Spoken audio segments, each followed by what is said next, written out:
y'all, thanks for checking out the video. I want to put this together and make it as short as possible to show you guys a trick that I use when using a Texas rig to catch bass. So basically, here's your standard Texas rig. I'm not going to get into showing you how to rig this. There's 100 videos out there on that. So if you're watching this, you should already know how to set up a Texas rig. This is one of my favorite ones to fish. It's easy to fish. You just throw it out there, let it sink, and reel it back real slow. Work it in real slow, and for the most part, you can just feel the bass, pick it up, and swim off with it. It's that easy. So in this current configuration, you have your bullet weight, your plastic, and your hook. In most configurations, your bullet weight is right on top of your soft plastic here. Now, you're not getting any noise out of this particular configuration. It's not going to make a lot of noise unless your weight is bumping up against rocks or wood or whatever on the bottom of the lake or the river. What I like to do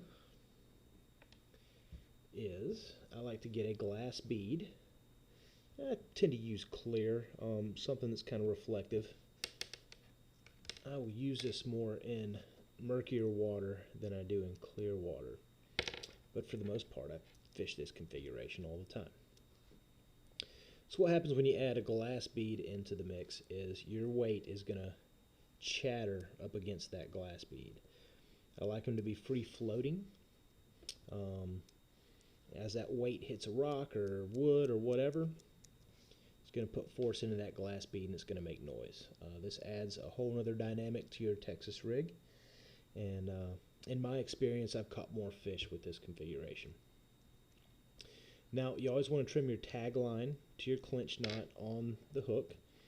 And I always cover the soft plastic, cover that knot up, because sometimes your weight or your bead, that knot can slide into the hole there and it will get stuck and keep it from free floating.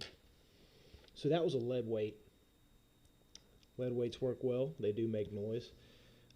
Tungsten weights make a much better sound than the lead weights do. So I highly recommend giving these a try. I like using tungsten weights. You get a high pitch chatter when the glass hits the tungsten.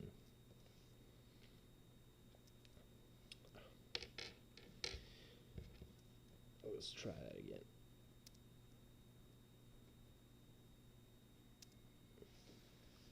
So, yep, I like to have them free floating. I like to get a nice little chatter out of the bait, and I have noticed that I catch more fish this way. You can call fish from a further distance with a little bit of chatter going on. Also, with the glass bead, you can quickly convert this into kind of a Carolina rig just by getting a toothpick or a little splinter of wood and pegging it however far up the line you want. That way that glass bead stays stationary. And what I mean by pegging, I mean get you a little splinter and stuff down in that hole with the line. And it'll keep that glass bead from moving up and down the line. So your weight will still free slide. It'll still pop on that glass bead.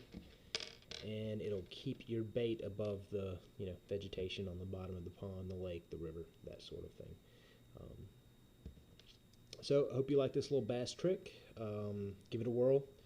If it does something for you, if you find that you catch more fish like I do, come on back and send me a message and let me know.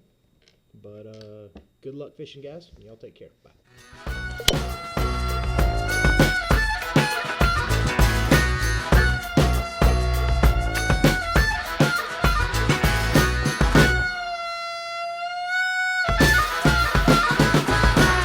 And that's how Junior got his head put